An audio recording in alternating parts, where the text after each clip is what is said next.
stamps, seals, among other items for travelers going abroad yet operating illegally. Shaidat Nasaku gives us more.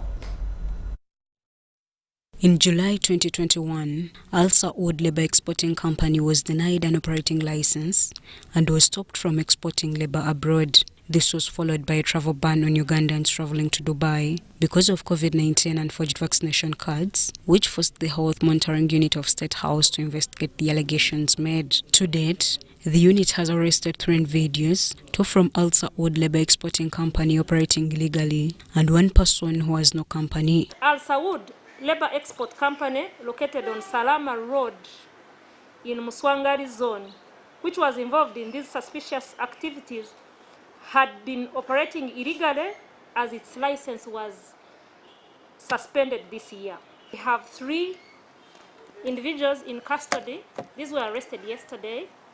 There is no way we could just leave them once we had discovered them. You can run, but you cannot outrun the long arm of government and the law, so stand one. These were found with duplicated transcripts, passports, birth certificates, among other items. Rubber parts of forged stamps for different companies, law firms, NIRA, Commission of Oath, Chiburi Mosque, Ministry of Foreign Affairs, and Uganda Registration Services Bureau. We also recovered 3 certificates of registration for tax identification number from URA. Abasa has warned Ugandans duped in forgery of vaccination cards to be vigilant. And we call upon the general public to desist from such acts of criminality, but also to report should you be approached by these crooks. We can't then control the disease.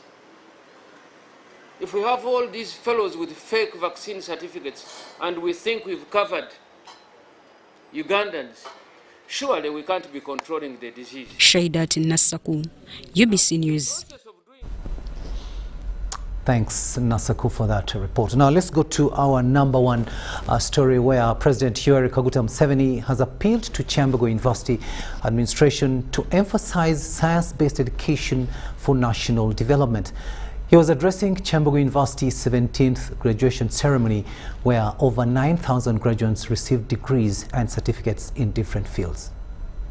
Authority entrusted to me, I confer upon all those persons whose names have been read the degree of Bachelor of Business Studies with Education of Kyambogo University. Kyambogo University has awarded degrees in different fields of education during the 17th graduation ceremony. At least 9,530, of whom 4,447 are female and 547 males, will graduate in different fields during the 3-day graduation ceremony. President Museveni, also the chief guest, urged Kyambogo University administration to ensure science-based education takes the lead and appeal to the graduates to prepare for their next phase of life. I would like you the managers, the University Council, the Senate, not to lose sight of that original demarcation of boundaries. But the original demarcation, teaching and technical and technological skills. The Minister for Education and Sports, Janet Museveni, challenged all institutions of higher learning to institute coherent internal quality assurance mechanisms and develop quality programs that meet employers' expectations. Given the role universities play in human capital development, I call upon all our higher education institutions to develop quality academic programs that meet the expectations of our graduates. Perhaps most importantly of all, develop programs that support national socio-economic transformation aspirations of our young country. The Chancellor, Professor John Mukasa Sebufu, said COVID-19 disrupted the education system, although the university is elevated to ICT and has adopted open distance education e-learning model to teach its programs. And through technological advances, It is critically important that you keep upgrading yourselves through the acquisition of new knowledge and skills. Otherwise, you will become obsolete before you even start working. The Vice-Chancellor Eli Katungunga Rwakishaya appealed to parents to provide their children with data and electronic equipment for smooth online learning. As I earlier mentioned, the university has invested in the installation of the necessary technologies to facilitate the implementation of ODEL. The investment includes setting up more computer labs, as well as increasing internet hotspots around the campus. I therefore call upon all parents and guardians to provide data for internet and gadgets like smartphones, basic laptops, and iPads to enable the students access online materials. The overall best performing students were Ruma Henry, who scored a CGPA of 4.9, followed by Nabasinga Joan Mirembe. And those that emerged best in their respective colleges were awarded by the Institute of Internal Auditors Uganda. To me by two organizations, that is ACCA. It is the Association of Chartered Certified Accountants. It is based in UK. Then I've also been honored by the Institute of Internal Auditors of Uganda upon my recognition for trying to recognize my hard work. And finance, yes, I have been one of the best students. That's why I have been awarded with this kind of gift. It's from the Internal Auditors of Uganda. I was the overall female best in my faculty as well as my course. We were to also recognize some of the best performing students, those who got first-class degrees. And why we do that is to encourage students, one, to act with excellence when they're released to the field, and then two, to act with integrity. But also most importantly, to encourage them to join the profession of internal auditors.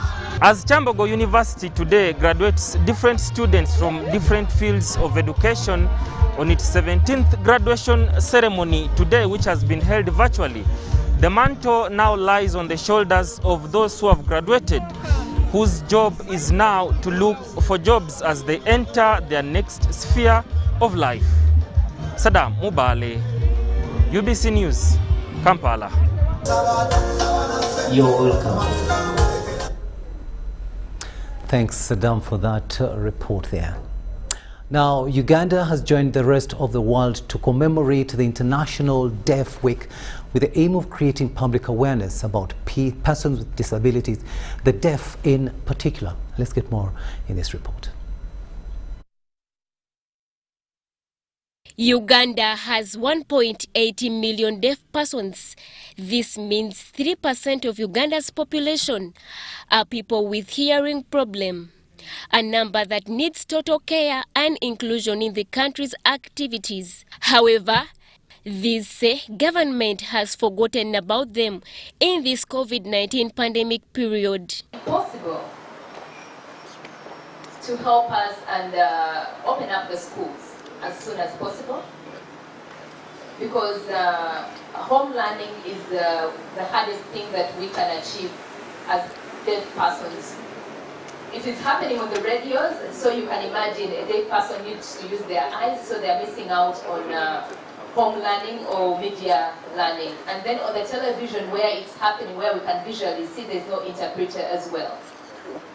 And then the materials also, they are not in a language that we can easily understand. State Minister for Disabilities, Helen Asamo, says to build more learning institutions that are government-aided to absorb people with impairment problems, given the difficulties they go through while learning. My ministry is working with the Ministry of Public Service to mainstream sign language services in public services. The Ministry of Education and Sports is implementing a twin-track approach for inclusive education that is promoting inclusive schools as well as special schools for learners that cannot be integrated in inclusive school.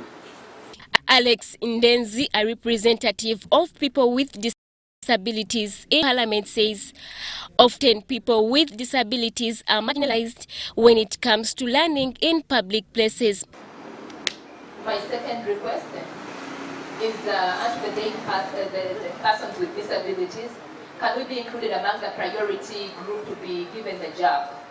However, Ndenzi revealed that people with disabilities have had challenges in communication during the COVID-19 vaccination exercise. Our humble request as UNITE to call upon government and other organizations and agencies plus other CSOs to work together with UNITE to train and teach sign language and roll it out in their health department, justice department, communities and parents as well. The International Deaf Awareness Week will this year be celebrated in Arua City on Friday this week with a theme celebrating thriving deaf communities. Irene Faith Nantongo, UBC News.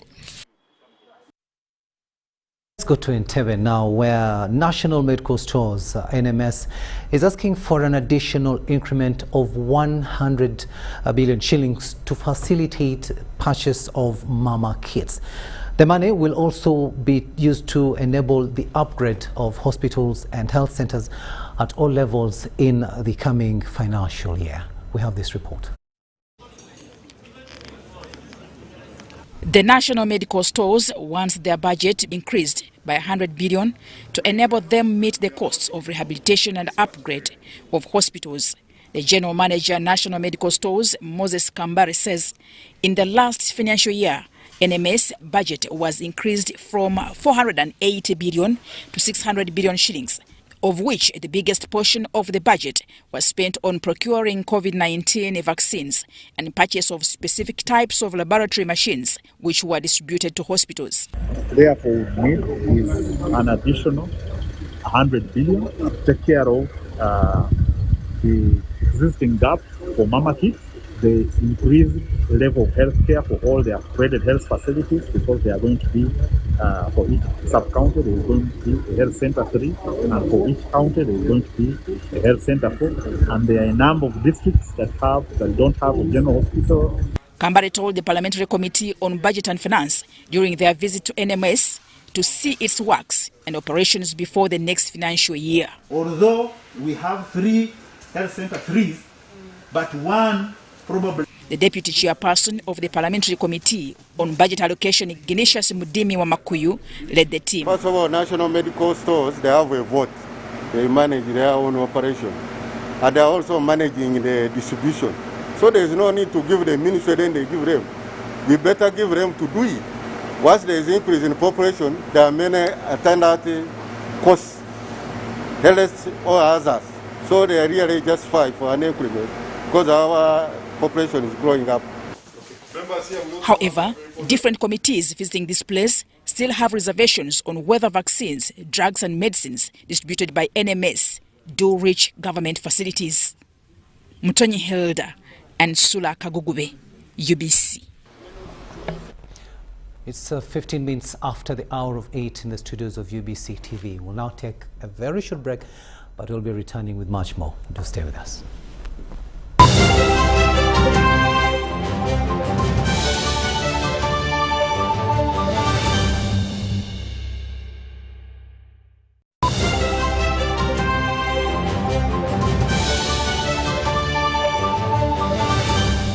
Today in history.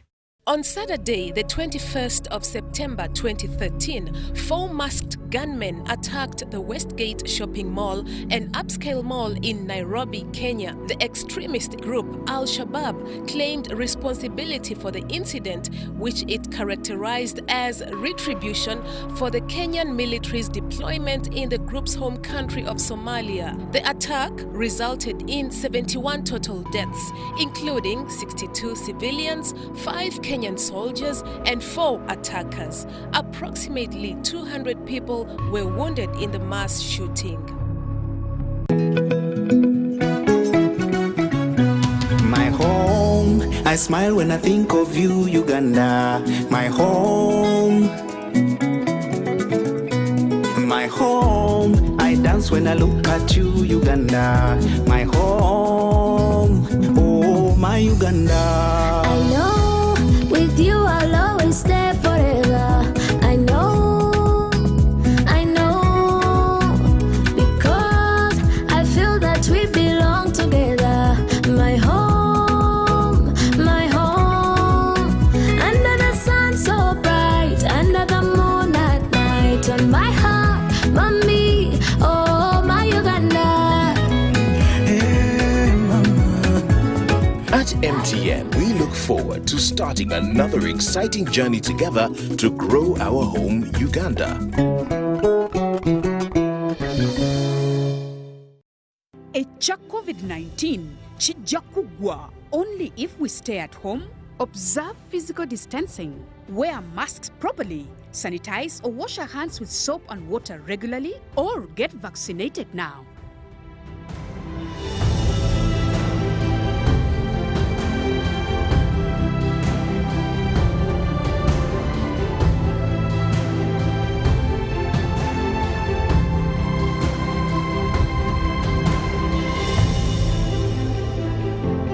Getting GoTV was the best decision James has ever made. Finding a good place to watch football was never easy, but it was costly. Until James discovered something big. Now he can finally enjoy the benefits of homegrown advantage with a decoder and 1 month of GoTV value. For just 25,000 shillings, enjoy the world's biggest leagues and cap competitions. GoTV Uganda, love it. You know, you could just buy a new smartphone from anywhere in Uganda. Dial *175*94# to activate their 100% double data bonus offer on weekly or monthly bundles for 3 months. Better yet, you automatically receive free 1 GB valid for 30 days. You are hooked already, aren't you? Enjoy a 100% double data bonus from Airtel. Buy a smartphone from anywhere in Uganda and insert an Airtel SIM card. Dial *175*94# to activate a 100% data bonus offer on weekly or monthly bundles, valid for 3 months. Dial *175# and select your preferred bundle to activate a 100% data bonus offer on weekly or monthly bundles, valid for 3 months. Airtel, the smartphone network. 5 for 5, 5 times the winning, yeah. 5 times the happiness, yeah. 5 times the luckiness, yeah. 5 for 5, oh yeah. It's 5 for 5. 5 for 5, 5 times the money, yeah. 5 times the shopping, yeah. 5 times the prizes, yeah. 5 for 5, oh yeah. It's 5 for 5. 5 for 5. Win! 100,000 Uganda shillings weekly in the 5 for 5 jackpot. Simply download the Center mobile app. Click Center on the go to open your account. Online, transact 5 times or more using Center mobile, Center Visa, and Center Agent to stand a chance to win. The more you transact, the higher your chances of winning. So, participate in the 5 for 5 jackpot and win millions in daily and weekly prizes. The 5 for 5 jackpot is brought to you by Centenary Bank, our bank. Centenary Bank is regulated by the Bank of Uganda. Customer deposits are protected by the Deposit Protection Fund. Switch from AfriCell to Airtel, Uganda's only 100% 4G network, and get 50% data bonus on all bundles purchased using Airtel Money. Visit the nearest Airtel shop with a valid national ID to buy a SIM card today. For business entities, please share an email with business.support@ug.airtel.com. Enjoy the best rates on calls, SMS, data, and Airtel Money across Uganda on your preferred number. 50% data bonus is valid till 15th November 2021.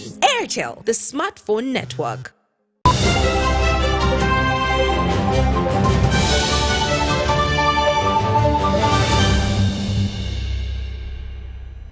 Welcome back from that short break, and this is News Tonight here on UBC TV. Let's have a look now at what's happening in the world of business. Members of Parliament sitting on the Finance Committee have expressed reservations over government proposal to transfer money off dormant bank accounts to the Consolidated Fund. Now, this position follows a recent public outcry over the recently passed National Payment Systems Act, which seeks, among other things, to take active money on dormant accounts. Addressing journalists at Parliament, Finance Committee Chairperson Dr. Kefa Kiwanuka echoed the need for such monies to go to what he described as good causes or charity. He was flanked by other members of the committee who said the National Payment Systems Law was enacted in good faith. Take a watch. Much President. One is that they shouldn't open accounts when they're not ready to do the banking, when they don't have money to continuously put there. Two, if you've opened an account, probably try to reduce them so that you don't forget that you have an account here, you have an account there. Then it's three, that try to keep your address up to date. At least if you are moving, then you can put probably next of kin. You can put somebody there that the bank can contact to say you have money in your account, but you've not been active. And then that person can pass that message to you.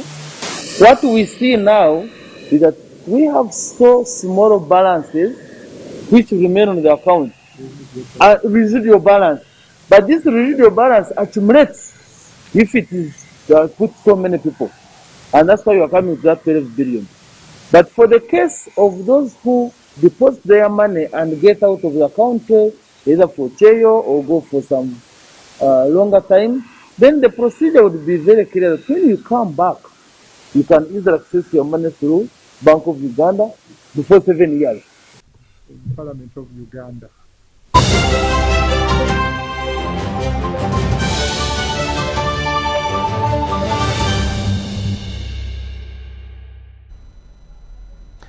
World news, and we go to South Africa, where it is said that for just $1,009 a night, you can sleep in the bedroom of late statesman Nelson Mandela's Houghton Estate residence, which has been converted into a boutique hotel. Now, while prices for various rooms differ at the new one-of-a-kind Sanctuary Mandela Boutique Hotel, the presidential suite, which boasts a king-size bed and overshadowing black and white picture of Madiba, will cost you an arm and a leg. Madiba's grandson, Mandla Mandela, commended the Nelson Mandela Foundation for keeping the memory of the former statesman alive through the boutique hotel in the leafy Houghton suburb. Something not quite a museum, but something that also embodies the spirit of the person of Nelson Mandela and bring it to life. And that's really how we thought we should do a place of reflection, which is what we call this facility. But it's really accommodation, 9 bedrooms, very luxuriously done. It also has a conferencing facility, and we've got a lovely restaurant called Insights, where we also have Sistoli, who used to be President Mandela's chef, working together with the kitchen team to really infuse a complete Mandela experience into the food even.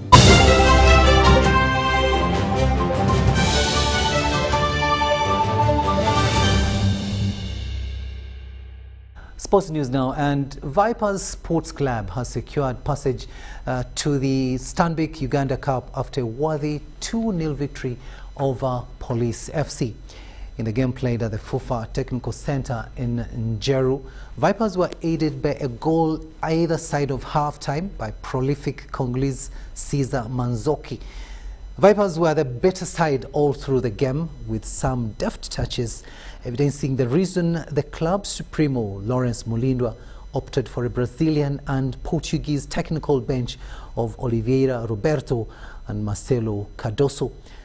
In the final on Sunday, Vipers will play either Bull FC or Express FC, whose semi-final was rescheduled for Thursday at the FUFA Technical Center in Njeru. The winner of the Stanbic Uganda Cup will bag 50 million Ugandan shillings, while runner-up expects 20 million shillings. Semi-final losers will each get 12 million shillings, with a cash prize gained from sponsorship by Stanbic Bank and Kansai Plascon Uganda, trickling down till each team that entered this year's edition.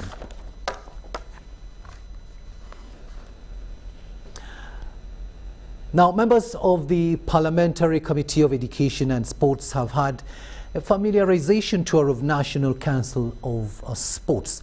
And as we hear from John Barnes Sentamo, the four aimed at getting a general overview of the mandate and operations of the National Council of Sports. Sports General Secretary Dr. Bernard Patrick Ogwell has taken legislators on the Parliamentary Committee of Education and Sport on a tour of facilities under his jurisdiction.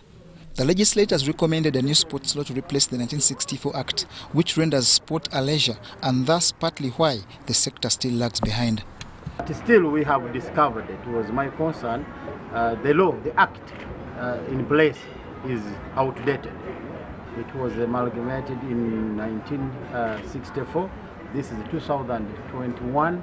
How many years are those? And I feel we need to do a little more in terms of amending the Act to allow the representation of all other associations and the federation to the National Council.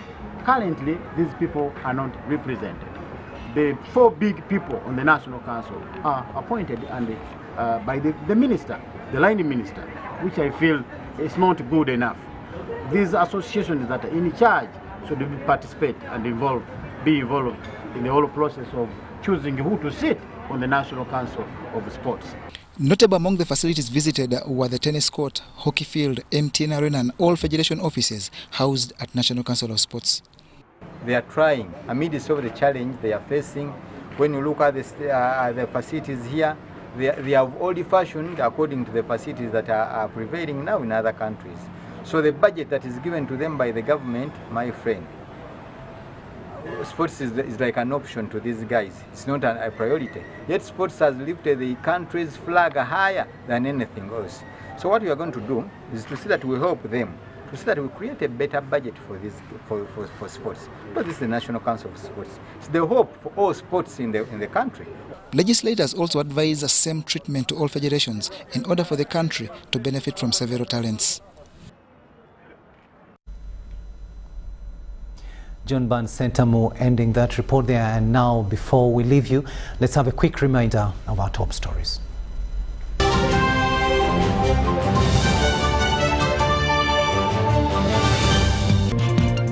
President Yoweri Museveni tips Kyambogo University on science-based education.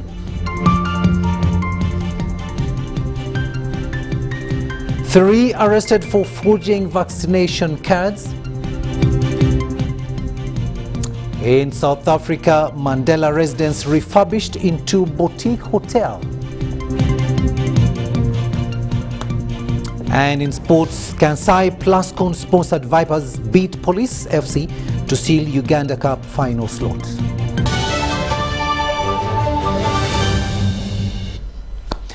And that's the end of this first edition of News Tonight. Our next edition and final one will come your way at 10 p.m. On sign language, it's been Elizabeth Nakakoni, and I'm Rukidi Edward Kijanangoma. We'll see you at 10. Participate in the 545 jackpot and win millions in daily and weekly prizes. The 545 jackpot is brought to you by Centenary Bank, our bank.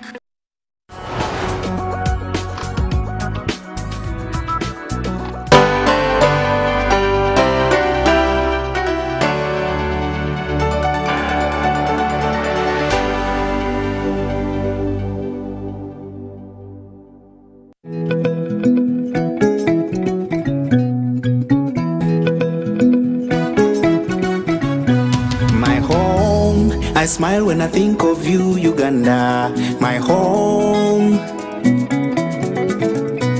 My home, I dance when I look at you, Uganda, my home. Oh, my Uganda. I know with you